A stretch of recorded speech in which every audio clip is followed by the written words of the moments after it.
I am Ferdinand Marcos, and I am the President of the Republic of the Philippines. I stand today on behalf of 110 million Filipinos. Po na hindi ko po nakuha yun. Hindi po natuloy. Pero dito po sa salaysay na sinumpaan po ninyo, pinahayag po ninyo dito na ito pong magnetic lifter ay naglalaman ng methamphetamine hydrochloride. Ito po ay personally po yung nakita doon sa magnetic lifter. Later ko na po nalaman yun na meron siyang laman na methamphetamine hydrochloride. Later ko na po nalaman yun. So hindi niyo po actual na nakita doon sa magnetic lifter? Ay, hindi po. Sa news lang po. Okay. Maraming salamat po, Mr. Chair. Thank you, Congressman Amante. Congressman Nasal?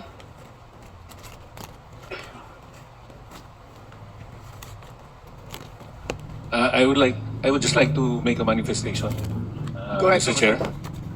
But I believe si Congressman Marcoleta wants to go ahead of me. I'm sorry, Congressman Nasal, but we have a long list of members who would like to Sige po. propound questions.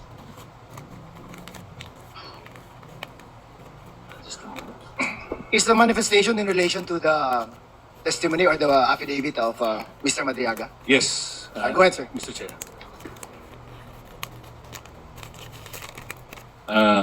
Mr. Chair, honorable members of the Justice Committee, Yan, makasara yan. magandang hapon po. I make this manifestation not to delay these proceedings, but to place on record matters that go directly to the credibility of the witness and the reliability of his affidavit in the interest of truth, fairness, and the integrity of this impeachment process. Congressman Nasal, we are here to determine probable cause lang, no? And Opo. the credibility of the witness should not be put in question because that should be in the Senate trial po, no? So if your manifestation is in line with that, I would suggest that we defer that manifestation and leave it to the Senate to determine the credibility or the testimony of Mr. Madriaga. I defer to your wisdom, Mr. Chair. Thank you, Congressman Nasal. If you have questions, though, I would allow you to ask questions. Pwede po ba akong magtanong? As a non-member? You're on the list pa. Yeah. For as long as it's not probing questions nila and in line with the affidavit of Mr. Madriaga. Sa next na lang po na pila. Okay. Thank you. DS Konghun? Thank you, Mr. Chair. Some clarificatory questions lang po. Mr. Madriaga, sinabi mo na yung kaso mo na isinampa laban sa iyo ni Attorney Roque bilang ganti sa paglantad sa kanyang activities sa Mariveles, Bataan, kasama ng kanyang mga partner sa Pogo. Tama ba sinabi mo yun? Tama po, Your Honor. Sino-sino yung kanyang mga partner? I'm sorry, but that is not allowed, DSJ. Could you please rephrase your question? We have to limit our line of questioning dun lamang po sa nakasaad sa affidavit. Tinitingnan ko lang, Mr. Chair, kung alert ka pa kasi para kanina inaantok ka eh. So, chinecheck ko lang kung alert ka. Baka lusot. Tama ba na kaya mo ginawa yun ay dahil sinubukan mo lang na tulungan yung mga magsasaka na bibigyan sana ng Certificate of Land Ownership and Award ng Department of Agrarian Reform, Mr. Madriaga? Tama po, Your Honor. Tama rin ba na kaya mo ginawa yun ay tama rin ba na gusto nyong gawing Pogo Hub sana ni Attorney Roque kasama ng kanyang mga kasamahan yung lugar na yon ayon sa inyong affidavit? Opo, Your Honor. Para magawa niya yon, kailangan niyang ilipat yung titulo ng lupa sa pangalan ng First Bataan Mariveles Holdings Corporation. Tama ba? Opo, Your Honor.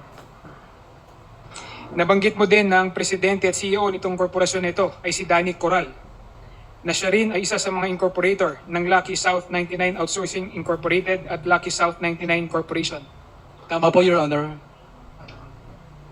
At itong dalawang kumpanyang ito ay nag-ooperate din ng ayon sa iyong salaysay, ay nag-ooperate din ng Pogo Hub sa Pampanga. Tama ba? Opo, Your Honor. Nabanggit mo rin sa iyong supplemental affidavit na sinabi sa iyo ni PPRD na tatakbo na lamang bilang VP ni VBM si VP Sara, tama ba? Tama po, Your Honor. So nililinaw ko lang yung affidavit mo, Mr. Madriaga. Opo. Sinabi mo din na nabanggit ni PRRD na nag-meeting sila ni BBM para pag-usapan ang posibleng alyansa sa 2022 national elections. At dito na pagdesisyonan ni VP Sara na tatakbo na laban siyang Vice President. Tama ba? Tama po, Your Honor. Okay. Nabanggit mo din sa iyong affidavit na sa 2025 ay voluntaryong bababa sa pwesto si PBBM para si VP Sara ang maging presidente at maaari pang tumakbo muli si VP Sara sa 2028. Tama ba? Sinabi mo ba ito? Opo, yun po yung pagkakasabi sa akin ni former President Rodrigo Duterte. Okay. Dinagdag mo na pagkatapos ng oath-taking ni VP Sara ay nagkaroon ng pagpupulong si PRRD at ang retired general sa AFP kung saan ay present ka din. Tama ba? Tama po, Your Honor. Traidor talaga to si Digong eh. Dito pinag-usapan ang posibleng, ayon sa iyong salaysay, dito pinag-usapan ang mga posibleng paraan para mapatanggal si PBBM sakaling hindi siya voluntaryong bababa. Tama ba yung Tama testimony po, mo? Madam Chair. Sa katunayan, sinabi mo din na kasama sa mga posibleng gawin ay ang assassination, mass resignation of government officials, civil disobedience, at even an armed assault sa Malacanang Palace. Tama ba ito, Mr. Madriaga? Tama po, Madam Chair. Tama po, Your Honor. I have no more questions, Madam Chair. Maraming salamat. Next in line is the Honorable Elago. Yes, Madam Chair. Dito sa page 22, paragraph 74 ng supplemental affidavit ni Resource Speaker Mr. Madriaga, sinabi niya ko na mali ang naiulat ng paggamit sa loob ng 11 araw ng 125 million pesos na OVP confidential funds noong 2022. Tama ho ba ito? Tama po, Madam Chair. Ang ginamit ho na salita dito sa supplemental affidavit ay personally disposed. Opo, Madam Chair. I quote, personally disposed. Ano ho ang pagkakaiba nito doon sa reportedly utilized? Doon sa 11 days versus doon sa sinabi nyo dito na personally disposed the money in less than 24 hours. Yung utilize po kasi sa pagkakaintindi ko, meron dun akong kinalaman personal. Ang dispose po, hindi ko po yun utilize, I just delivered it. Somebody disposed it. Or somebody, other than me, I dispose it to them. Sila na po yung nag-utilize, sila na yung gumamit. Labas na po ako sa pag-utilize nun. Pero ho sa pagkakaintindi ninyo, naubos na yung 125 million na OVP confidential funds sa loob lamang ng 24 hours. Opo, exactly po, 18 hours po siguro. That's all, Madam Chair. Thank you. Thank you, Honorable Elago. Next is the Honorable DS Janet Garin. Madam Chair. Thank you very much. Are you still okay, Mr. Madriaga? Opo, Madam Chair. You can still continue? Opo, Madam Chair. Because I know it's past lunch already and you haven't taken your lunch. Okay lang po, Madam Chair. You can still continue. Opo, Madam Chair. Okay. Honorable Garin. Maraming salamat, Madam Chair. Maraming salamat rin sa ating mga kasamahan at sa ating resource persons. Mr. Madriaga, Dr. Madriaga, on number 14 hanggang number 18 ng iyong sinumpaang salaysay, ang nasabi dito, ikaw ay nabigyan ng 25 million pesos ni former President Duterte para bumili ng mga high-end motorcycles. Tama po ba ito? Tama po, Madam Chair. Tama po, Your Honor. Nakasaad din sa iyong sinumpaang salaysay na ikaw ay bumili ng iba't ibang klaseng mga motor, kagaya ng Harley Davidson motorcycles at Ducati at kung ano pang mga high-end motorcycles. Ito ba ay nakapangalan kanino, Mr. Chair?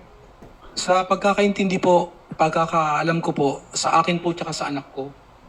So ang mga motor na ito ay nakapangalan sa iyo at nakapangalan sa anak mo at ang ginamit mo para ipambili dito ay ang 25 million pesos na sinasabi mong binigay sa iyo ni Pangulong Duterte. Tama po ba? Tama po, Madam Chair. Tama po, Your Honor. Ang mga motor ba na ito pagkatapos mong bilhin ay ginamit mo o hindi? Ginamit ko po mga ilang beses po, Madam Chair. Sa nakasaad mong salaysay, ang nakasulat dito ay ikaw ay pinabili ng motor para gamitin ni Vice President Sara Duterte. Opo, Madam Chair. So ibig sabihin, nabigyan ka ng pera, pinili mo, at ginagamit mo jointly with the Vice President, or ikaw yung unang gumamit at pinagamit mo? Ano po ba ang Honorable context? Green, I have to prevent that question I because that submit- is outside the supplemental affidavit already. I submit, Madam Chair. You Let may me proceed. rephrase my question. Nabigyan ka ng 25 million pesos ayon sa iyong sinumpang salaysay at binili mo ito ng mga motor. Do I understand it correctly? From number 14 to number 16 of your affidavit na ang binili mong mga motor ay sa pangalan mo pero ginagamit ng ibang tao. Ako po ang gumamit lang, saka po yung anak ko. Okay. Let me move to further questions, Madam Chair. On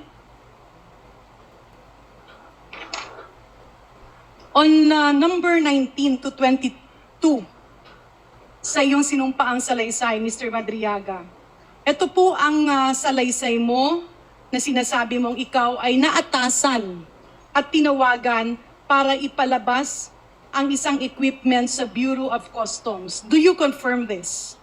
Opo, Madam Chair, I confirm it. At ang sinasabi mo na ipinapalabas sa iyo ay nalaman mong merong lamang hot item. Do you confirm this? Opo, I confirm, Madam Chair. Ano po ba ang ibig sabihin ng hot item, Madam Chair, Mr. Madriaga? Sa pagkakaunawa ko po, ang hot item po ay mga contraband. Those are prohibited by Customs Authority to be. Can you give me an example of a hot item? Or Honorable Garin, we have to prevent I that submit, question. Madam Chair. Let me rephrase my question. Nakalagay dito sa iyong sinumpang salaysay that later on you learned that the context of the magnetic lifters were actually shabu worth 4.3 billion pesos. Do you confirm that this is the same magnetic lifters that were released in the newspapers at the same time? Honorable Garin, that is a probing question already, and I think Mr. Madriaga is not competent to answer that question as well. Okay, I submit, Madam Chair. Let me move to page 6 of Mr. Madriaga's affidavit. Nakasaad rin dito na ikaw, as you claim, served as a dummy for the transfer of large amounts of money. Do you confirm this? Opo, Madam Chair, I confirm. At dito rin sa iyong nakasaad na sinumpang salaysay, ikaw ay nagsabi ng mga bangko kagaya ng, if I may, Madam Chair, China Bank Legazpi, China Bank Maine, China Bank Ayala, PNB Makati, Anon Bank in Pasig, Anon Bank in Amol in Lubao. Ang ibig po ba sabihin nito, itong mga bank accounts na ito ay nasa pangalan mo, Mr. Madriaga? Opo, Madam Chair.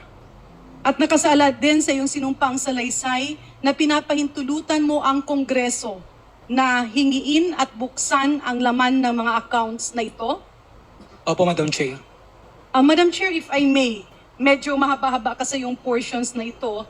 Nung sinabi niyo pong dummy, ginawa kayong dummy, I permitted, Madam Chair, because it is mentioned in his affidavit to ask, a dummy of whom? Because it is in his affidavit. Mr. Madriaga, I think you mentioned that already in the Yes. affidavit. Opo. So, just state what is included in your affidavit. Yung dami po, yung parang pinadaan lang po sa akin yung pera kasi hindi ko naman po pag-aari yun. Nino po? Ni Presidente Duterte po.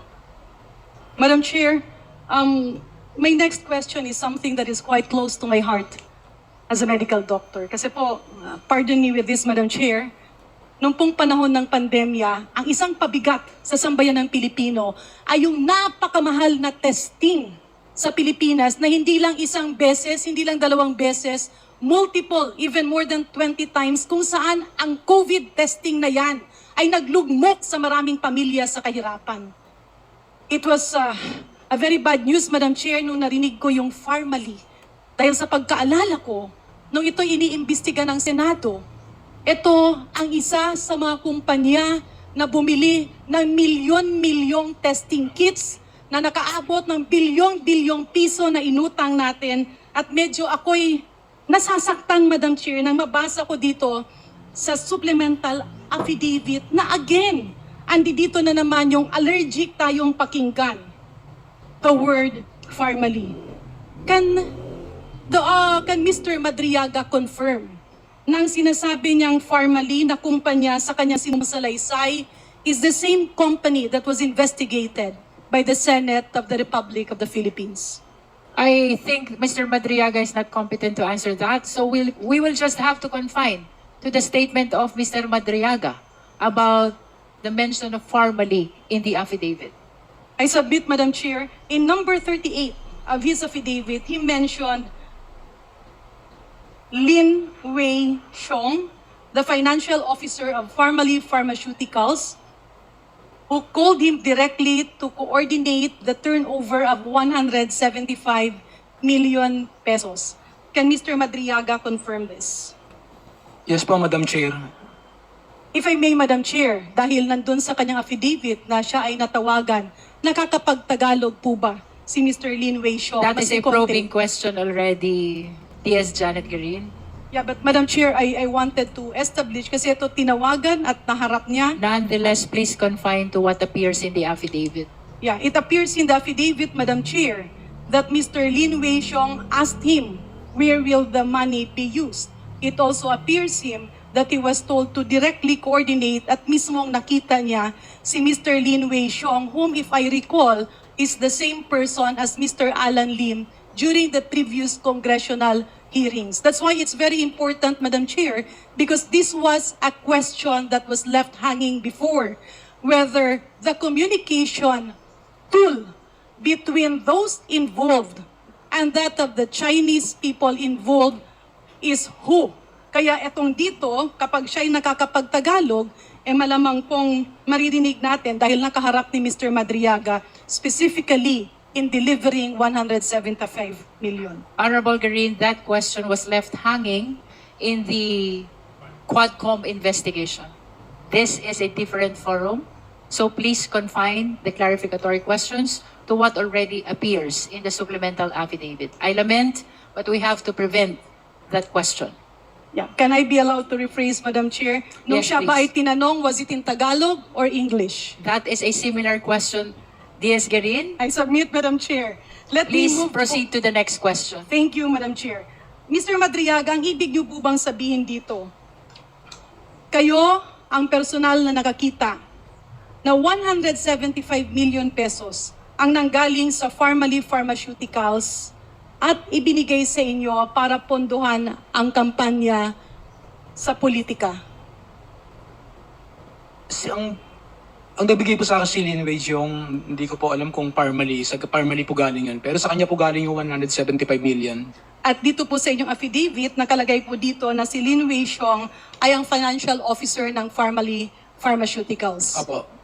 Yeah, maybe, Madam Chair, at the proper time or in some other forum, we can subpoena the former Secretary Francisco Duque to shed light As on I this. have said earlier, Thank you. we will defer discussion regarding issuance of additional subpoena. Madam Chair, on page 13 of his affidavit, ang sabi po ni Mr. Madriaga, he membered Michael Yang as together with the mention of the name Lin Wei Xiong. Ito po ba yung magpinsan na Lin Wei Xiong at si Michael Yang, Mr. Madriaga? Hindi ko po sure kung magpinsan sila ni Michael Yang tsaka si Lin Wei Xiong. Thank you, Madam Chair. Madam Chair. Madam Chair, if I may, Madam to my Chair. last question. Madam Chair, The Honorable hindi Chua. po nasagot kanina ni Ramil Madriaga yung tanong po ni Congresswoman Janet Garin. What is the question? Kung kinukumpirma po ni Ramil Madriaga na ito pong amount na 175 million na binigay po ng Pharmally ay ginamit para sa kampanya ng Vice Presidente. Well, the statement is it was given by Lei Wenxiong, who is the financial officer of Pharmally. Opo, Madam Chair. You confirm that? I affirm Okay. it, Madam Chair. So would you like to answer the question? Ang tanong po, etong 175 million na binigay ni Lim Weng Chong ay ginamit para pondo sa kampanya ni Vice Presidente. Opo, Madam Chair. Ayun. The question has been answered. Any other clarificatory question, D.S. Garin? Last two questions, Yes, Madam please Chair. proceed. On page 22 of the supplemental affidavit of Mr. Madriaga, nakasaad po dito yung pag-deliver ng allegedly ito ay perang nanggaling sa confidential fund na instead of 11 days, it became 24 hours. Nakasaad po dito na sila ay nagpunta sa OMB. On number 70, it says, we traveled to the last location, OMB parking area. On number 71, it again mentioned, when we arrived, the guard gave a signal directing us to park in a specific area in the OMB parking lot. Ano po ba ang OMB, Mr. Madriaga? Anong opisina po ito? Office of the Ombudsman po, Madam Chair, sa Agham Road, sa QC. And do you confirm na itong mga sinasabi mong transport deliveries, kasi nakasaad dito sa number 72, dineliver mo ito sa panahon na ang ombudsman is Ombudsman Samuel Martirez? Opo, Madam Chair. Ito ba, because it's mentioned in your affidavit, number 70 to 72, ikaw ay nag-deliver, but there's also a mention of previously and upon direct instructions, you have delivered money to Ombudsman Samuel Martirez or Attorney Ryan, which is usually placed inside an open trunk of a designated car. Ang ibig mo po bang sabihin dito ay hindi lang po isang beses na ikaw ay nakapaghatid ng pera sa Ombudsman's office? Opo, Madam Chair, I delivered sometime before. So it's not once, Opo, Madam Chair. more than once, More than once po. more than twice, Yes, Madam Chair. more than, I submit, Please, Madam please. Chair. I was just trying to... It's enough that awaken. the resource person mentioned Yeah, last two question. specific allegations on that. Okay, last question, Madam Chair. On page 23, medyo nalito kasi ako dito, number 76. Your statement said, when you entered the office of Jail Warden Sabiniano, he asked you, tinanong ikaw, kung kilala mo si Attorney Joyce. And you replied, Joyce dapat. Ang sinasabi mo ba ditong Joyce dapat is a lawyer? Is Attorney Joyce and Joyce dapat, is Attorney Joyce being referred to by the jail warden and the Joyce dapat being referred to by Mr. Madriaga ay iisang tao lang po, Sir Ram? Opo, Madam Chair. Siya po yung presidente ng Kislap. Kaya- Can you say that again? Presidente ng Kislap po. Kislap. Opo. Counterpart po ng ISIP. Joint po kami. Alright. Ang You ano may po continue. yung kislap? Kay Inday Sara lilipad ang Pilipinas. Can I hear it again, Madam Chair? Medyo malayo po yung Please say it again. microphone. What is Kislap? Kay Inday Sara lilipad ang Pilipinas. Kay Siya po ang presidente ng si Attorney Joyce dapat. What you are implying is that Attorney Joyce and VP Sara are good friends or magkakilala. They're good friends, Your Honor. You mentioned that in your affidavit already. Yes, more than good friends, I believe. Ano po ang ibig sabihin ng more than good friends? That is a Magkamag-anak? probing question already, I D.S. Garin. submit, Madam Chair. It also mentioned that when you said hello, you recognize the voice of the Vice President. Can you confirm this? Yes, Madam Chair, I confirm. Ibig bang sabihin, maraming beses na niyang narinig ang boses ng Vice Presidente, enough for him to recognize that voice? Whom are you She is are you referring to you, Mr. Madriaga. Yes, over the phone po, many times. So sigurado po kayo na ang nakausap nyo nung binigay sa iyo ang telepono? He already stated that in his affidavit. Madam Chair, of course, if I may, my very, very, very last question. Naiintindihan po natin na medyo mabigat, no, ang supplemental affidavit na binitiwan ni Mr. Madriaga. Meron po bang nagpilit sa iyo o nagbigay ng kung anumang mga promise or pabor before mo ito sinumpaan o isunulat, Mr. Madriaga? Wala po, Madam Chair. Hindi ka po ba napilitan na gawin ang mas anong komento affidavit na iyong sinabmit? Hindi po ako napilitan, Madam Chair. Wala bang pangakong palayain ka sa kulungan kapalit ng pagtestigo na ginagawa mo ngayon? Hindi po ako humihingi ng anumang kapalit sa paggawa ko ng salaysay ko. Bakit niyo po na desisyonang lumantad at magsalita?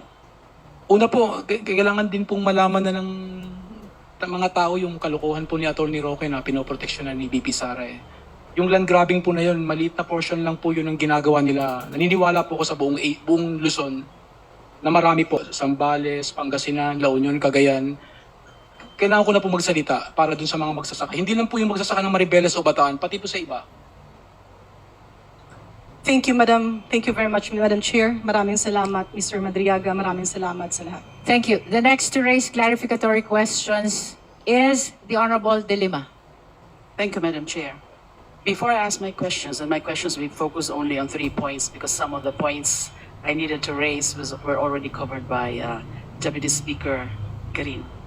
Just a very brief manifestation, a sort of a compliment to what was stated by the Vice Chair, Keith Flores, relative to yung credibility.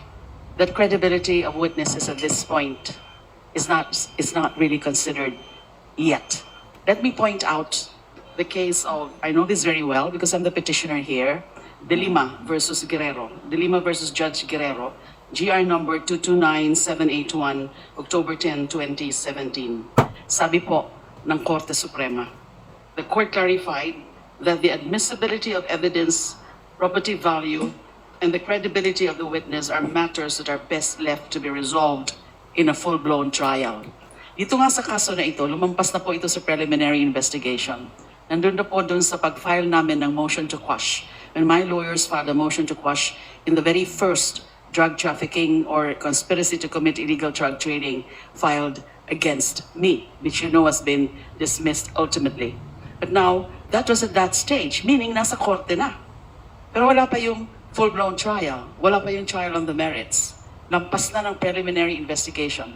That was only when my motion to quash was denied by the lower court.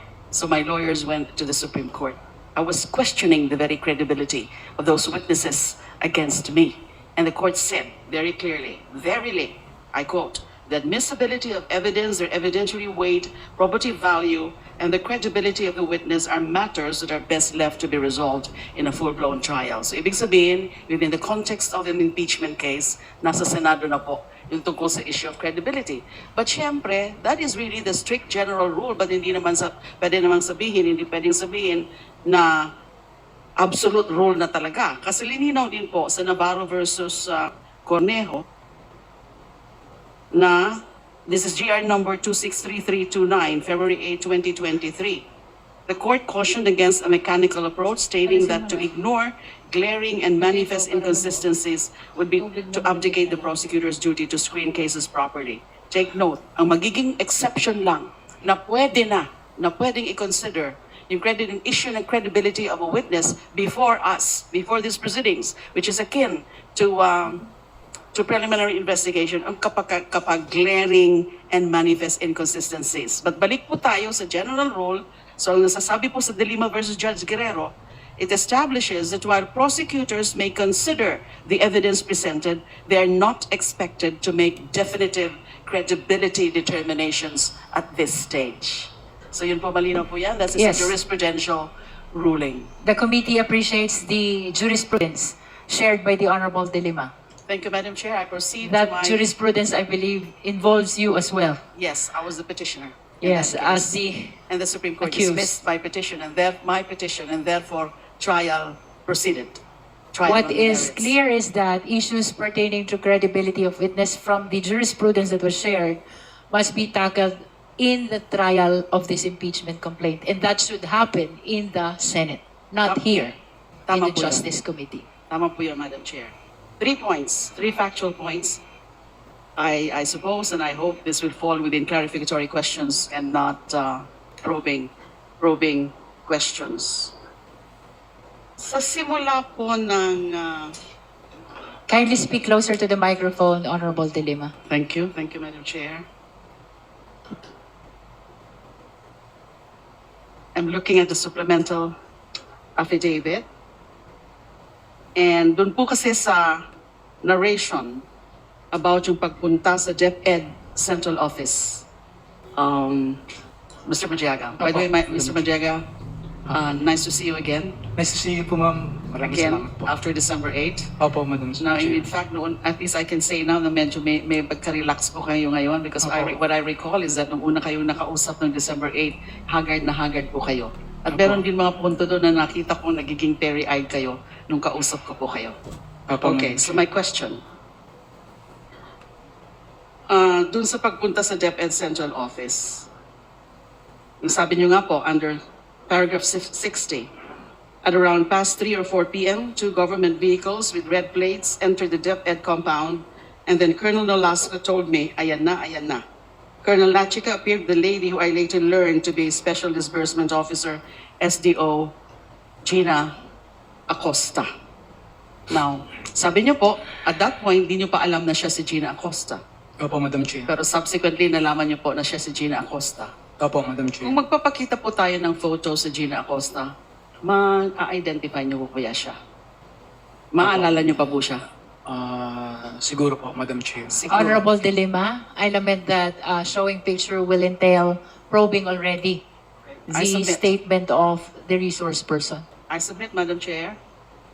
Second point, dito rin po, tungkol din po sa pagpunta niyo sa DepEd Central Office. Nakasabi po na meron kayong kasamang 4 na mga tao, mga lalaki.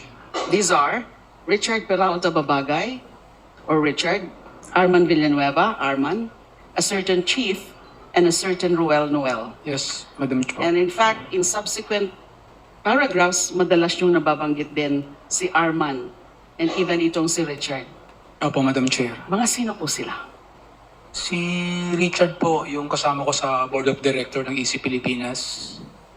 Si Arman naman po, may sarili siyang security agency na nagpo-provide ng mga protection agents. At sino naman po itong a certain chief? Dati po siyang sundalo. Hindi niyo po maalala yung pangalan? Si Arman po kasi parang subcon po siya sa akin eh. Ganun po yung arrangement namin. How about a certain Roel/Noel? Siya po yung assistant ni Arman Villanueva. Siya yung assistant ni Arman Villanueva. Opo. Nasaan na po sila ngayon? Nung nakakulong po ako, doon namatay, hindi ko po alam kung pinatay o namatay si Arman, nawala na po sila, kanya-kanyang tago na po. Namatay si Arman Villanueva. Alam niyo kung ano ang cause? Sinabi po sa report, suicide, pero hindi po ako naniniwala. Bakit po kayo hindi naniniwala? Honorable De Lima, we have to stop on that. Thank you, Madam Chair. I submit. How about itong si Richard Peralta Babagay? Kasama ko pong sa, co-accuse ko po ngayon po sa kaso, Madam Chair. Kasama mo, co-accused. Opo. So he's also detained. He's also a PDL, person deprived of liberty.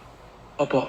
Siya po yung nasa gitna namin ni BP Sara nung inabot yung plug. Siya po yung nasa gitna namin, dalawa. Nakapiit o nakakulong din po ba siya sa BJMP facility? Opo, kasama ko po, Madam At Chair. Cambago, Diwa, Taguig City? Opo, kasama ko po. Okay. So Arman ang namatay, yung iba nandyan pa sila? Opo. Okay. Sinamahan kayo doon sa pagpunta sa DepEd? Opo. Sa mga deliveries na yun? 5 po kami. O so makakapag-corroborate sila? Opo. Nakita rin nila yung mga duffel bags? Opo. Okay. Last point, Madam Chair. Proceed, Honorable De Lima. Paragraph 80. Pakita ho natin ang paragraph 80 of the supplemental affidavit. Secretariat. Can we flash paragraph 18 of the supplemental 80. affidavit? 80, Madam Chair. 80. 80. Paragraph 80. Yes, Madam Chair.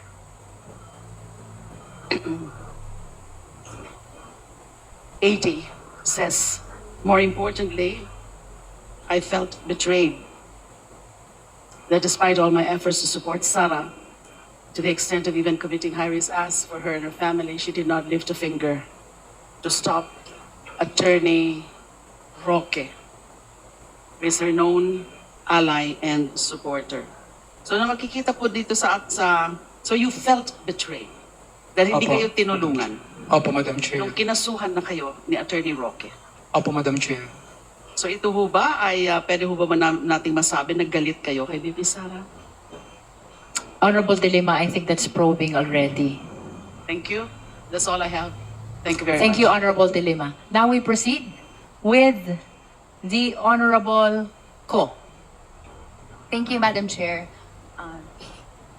Para din po sa kapakanan ng publiko, gusto ko sanang matanong kung nagkaroon na po ba ng pagkakataon si Mr. Madriaga na i-total ang lahat ng mga amounts na ina-allege po niya sa kanyang affidavit and supplemental affidavit. Bali sa pagkakaalam natin, ito yung naaalala niya na nahawakan niya, may instruction sa kanya na i-receive or i-disburse. Meron po ba na kayong chance na matotal? Tinry ko po kasing i-total. Tapos gusto ko lang pong ipadaan sa inyo kung naaalala nyo or nagkaroon na po kayo ng chance na lahat ng mga inallege ninyong amounts, na total nyo na po ba lahat? Meron po akong total dati pero depende po kung anong pick up po, kung para saan. O kung labas po ng bansa, o kung ipapaabot lang, o para sa amin sa isip. Nag-focus po ko din para lang sa amin sa isip during the campaign. Okay. Ano po yung naaalala nyo na total? Nasa na 1 nasabi billion, nyo? nasa 1 billion din po. Nasa 1 billion. Okay. For the interest of the public, Madam Chair, gusto ko rin pong i-run down lahat ng amounts na inallege, kung maaari po. We proceed. That is by way of your manifestation. So Yes. long as all the informations, the statements that you will be making are contained as well in the supplemental affidavit. Yes. You may proceed. Thank you, Madam Chair. And in every step naman po ay ipo-point out natin kung anong paragraph po nakalagay sa supplemental and original affidavit ni Mr. Madriaga. So, dito po according to paragraph 10, merong 250,000 at siguro po una pong clarification, meron pong amounts in the supplemental and the original affidavit that hindi po saklaw or hindi po in relation to VP Sara but to PRRD. Tama po ba, Mr. Madriaga? Tama po, Madam Chair. Okay. Madam Chair, for example, paragraph 10 of the supplemental affidavit points out ang una niyang nakuha sa pagsimula ng relasyon nila with PRRD ay isang 150,000 and isang 100,000. So 250,000 in total, tama po. Then, in paragraph 14, may marireceive na 25 million, no, sometime in 2021, para po sa kampanya ng ISIC. Tama po ba? Tama po. And subsequently, ginamit to para pambili ng iba't ibang mga kagamitan. No? May dalawang Harley Davidson motorcycles, may dalawang Ducati motorcycles, may 7 Yamaha motorcycles para po sa mga miyembro ng ISIP. Tama po ba? Tama po, Madam Chair. Okay. Meron din po, subsequently, nagsabi na bank accounts na hindi nyo na din masabi kung ano talaga ang mga nag-pass through na cash. Tama po ba? Tama po, Madam Chair. Pero po, may na-flag siya na 3 instances, 3 separate occasions na may 100 million pesos na ipipick up in relation sa mga accounts ninyo. Tama po? Opo. Okay. Then meron din po dalawang manager's checks na inattach niya rin po as annexes. Yung isa, 84,200,000. Yung isa, 4,800,000. This is paragraph 27 of the supplemental affidavit. Tama po? Tama po, Madam Chair. Okay. Then meron din po last, no, mga tuloy-tuloy na efforts na magkampanya yung ISIP. Meron pong 175,000, no, from na Million po, 175 million according to paragraph 38 from Lin Wei Xiong. Tama po? Opo, tama po. And then lastly, merong 100 million from Maestrado Lim, paragraph 42. Tama po. Okay. Other than this, no, meron din pong na point out sa original affidavit, no. This is 1 billion, paragraph 22, first quarter ng February 2020, no. To be picked up at Jollibee Kamuning, Quezon City. Tama po? Tama po, Madam 1 Chair. billion ito. Separate po ito doon sa kung ano yung nakalagay sa supplemental affidavit. No? Hindi ko na po na-mention pero meron pa pong isa, 15 million delivered to Attorney Ryan at Ombudsman, paragraph 41. Tama Opo, po? Madam Chair. Pero kung ito total ko po lahat ng minention ko, hindi ko po i-count yung 15 million dahil parang hindi din nasabi kung saan galing, no? That is 1,689,250,000 na dumaloy sa kamay po ni Mr. Madriaga at the instruction of PRRD. Ang iilan dito para po sa benefit ni VP Sara Duterte and her campaign. Tama po ba? Tama po. And hindi pa po kasama dito yung nakalagay sa original affidavit na dito po niya sinasabi na may direct instruction si VP Sara Duterte and her team na i-handle niya. Specifically, yung na-exhaust na po sa other questions, yung 125 million pesos in 4 separate bags, each containing 30 to 35 million pesos. Tama po ba? Tama po, Madam Chair. Yan po. And then lastly, 80 million pesos around the same time. This is in paragraph 19 of the original affidavit, instructed by Colonel Nolasco. Tama po ba? Tama po, Madam Chair. Clarificatory question po in this particular paragraph. Bakit po stinate nyo sa affidavit itong 80 million na ito? Bakit po? Pakiulit po. Bakit po ninyo sinulat? No? Bakit nyo inulat ito sa affidavit ninyo na may 80 million pesos na binigay sa inyo si Colonel Nolasco? Ito po yung sa first affidavit ko. Yes po, sa first affidavit ninyo. Diniliver ko po yun. Kinuha ko po yung diniliver ko sa Mega Mall. Sa 3rd floor, building A. Tapos may kumuha lang po. At the instruction of Colonel Nolasco, tama po ba? Opo. Okay po. Sinabi niyo po dito, around the same period. Bago po kasi itong paragraph na ito, yung mga earlier paragraphs pa tungkol doon sa confidential funds. Pwede po bang maklarify dito kung kailan po ba itong instruction na ibigay sa inyo? November or December po yan. November or Same December period of... po pa. Yung bali last quarter po ng 2022. Okay, last quarter of 2022.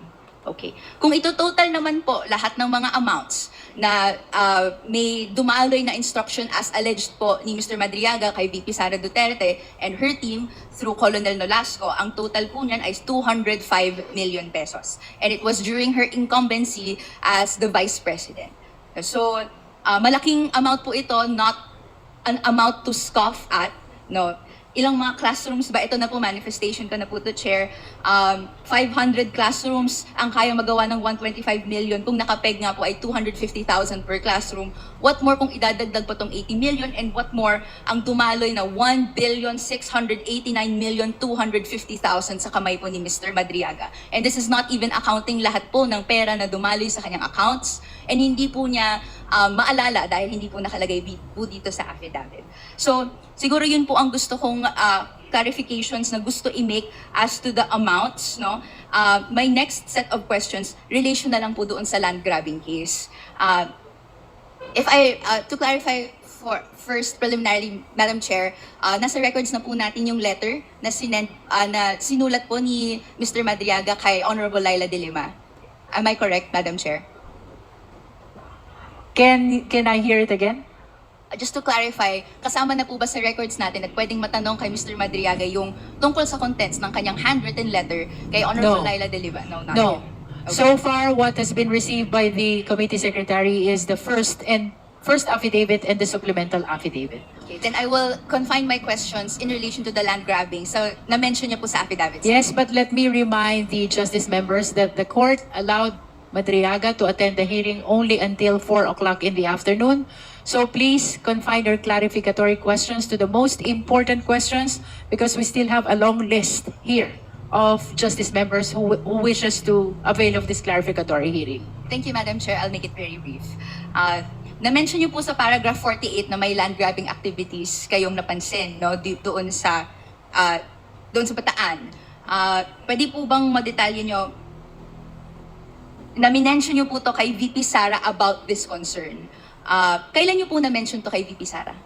Nung pagkapanalo po niya, nung 2022 po, Madam Chair. So, siya po ay vice-presidente na noong Opo, minention Madam niyo sa Chair. kanya? Opo, Madam Chair. Okay. Ano po ang na-mention niyo sa kanya? Kasi to clarify lang, dahil po ang wording ninyo ay minention niyo, I informed VP Sara about this concern. So, ano po ba yung na-mention ninyo?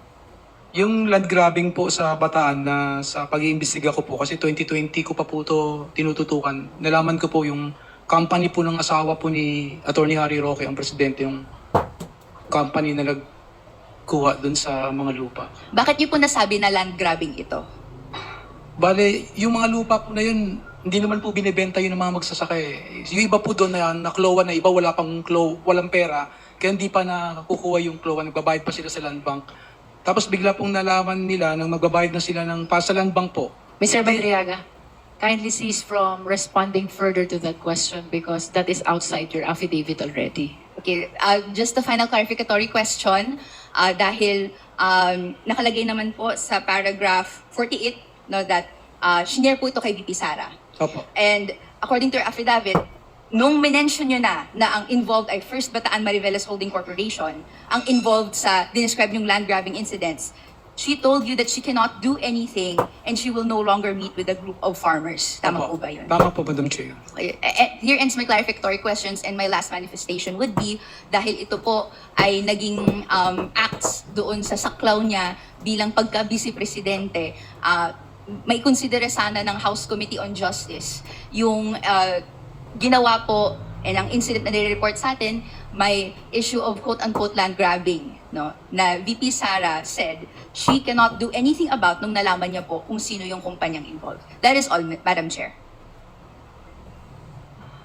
You concluded already. Okay.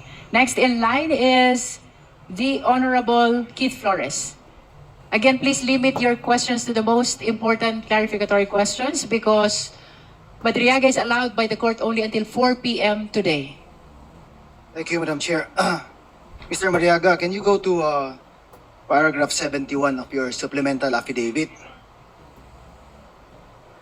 This paragraph 71, dinidescribe mo dito kung paano nyo... Kung titingnan nyo po ba yan, Ms. Camora, yung sulat po ba dyan pagkapareho? Hindi po. I think it's very obvious, Mr. Chair, that the signatures, Mr. Chair, on the one on the acknowledgement receipt submitted by the Office of the Vice President is quite different from the acknowledgement receipt received by the Department of Education. No? Parehang pangalan, pero mukhang magkaiba ang tinta. Mr. Chair, this is just one of the examples that we have received, no? From the office from the COA, no? Yung sinabit po nilang acknowledgement receipt, Mr. Chair. Now, is it true, Mr. Chair, that I'd like to ask Attorney Camora, is it true, Mr. Chair, na magkaiba po yung auditor dun sa OVP at saka the same sa Department of Education? Yung resident auditor po nila, magkaiba po, no? Yes po. Yung resident auditor, yes, magkaiba. magkaiba po. Kasi kung isa po yung auditor nito, I think malalaman po nila ito and they will be flagged, no? Kung bakit magkaparehong pangalan and magkaiba yung signatures. Exactly the same spelling and exactly the same family name. Tama po ba? Tama po, Mr. Chair. Okay, thank you very much. So I think, Mr. Chair, this is something that we should look into. The reason why I'm pointing this out, Mr. Chair, and for the public's information, ito po yung pinag-uusapan natin dito. Dahil unang-una po, with this kind of itong pag-aabuso sa ganitong proseso ng pag-audit na ibibigay lang po nila is acknowledgement receipts, it gives us so many, it provides us so many, and it opens up so many floodgates of questions, which I believe, yun yung pinaka-importante po na masagot. Dahil these are public funds utilized, and these are funds na readily available for their request. Tapos ganito yung nakikita nating mga reports nila at yung pag-acknowledge ng kanilang pag-utilize ng kanilang pondo. It's very obvious, Mr. Chair, na hindi lang po si Mary Grace Piatos ang nakita po nating questionable. Nakikita din po natin na may mga acknowledgement receipts, Mr. Chair, na pare-pareho yung pangalan, na magkakaiba yung date, na magkakaiba yung kanilang pirma, Mr. Chair.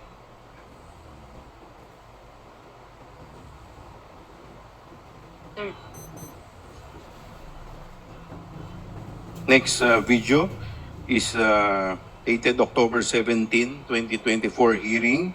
Dito po ang issuance ng Audit Observation Memoranda for the first 3 quarters of 2023. Now, dumako po tayo dun sa Audit Observation Memo for the 2023 first, second, and third quarter confidential fund. common deficiency po na tinatawag sa AOM na to ay lack of DEPS as proof that the said confidential fund was dispersed. Tama po, Mr. Chair. Tama po?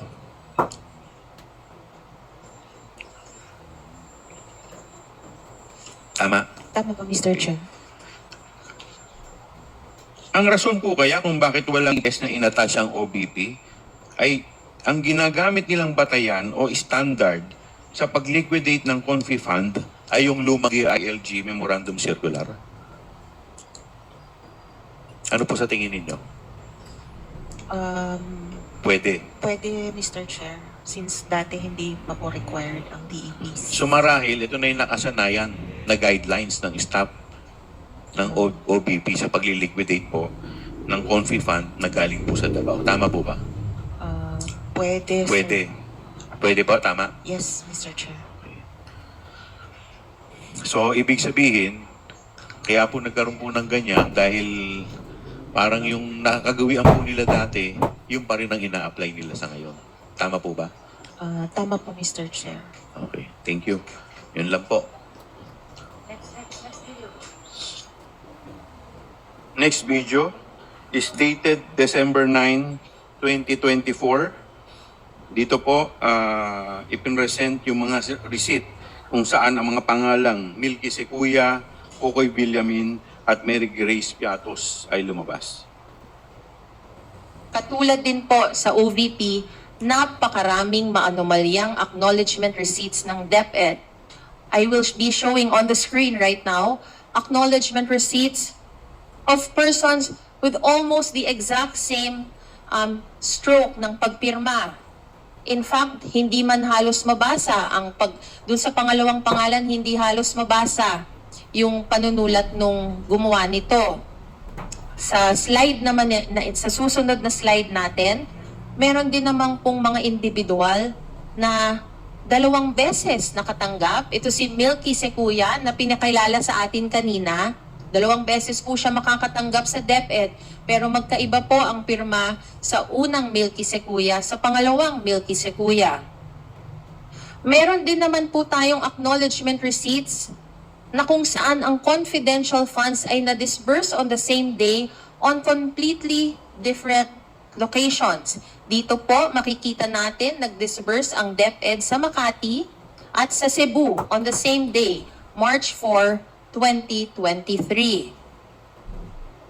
Lastly, similar to her role in the OVP, then DepEd Secretary Sara Duterte, siya din po ang pumirma ng certification and accomplishment reports of DepEd attesting that the funds were used in accordance with the law.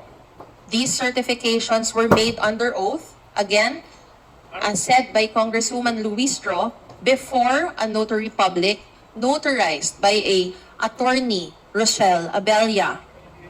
Nanumpa po ang ating Vice Presidente, Mr. Chair, na ang confidential funds na ginamit ay naaayon sa batas. Pero sa ating dinami-daming hearing na pinagdaanan, mukha naman po talagang hindi ganoon ang nangyari. Maraming salamat po, Mr. Chair.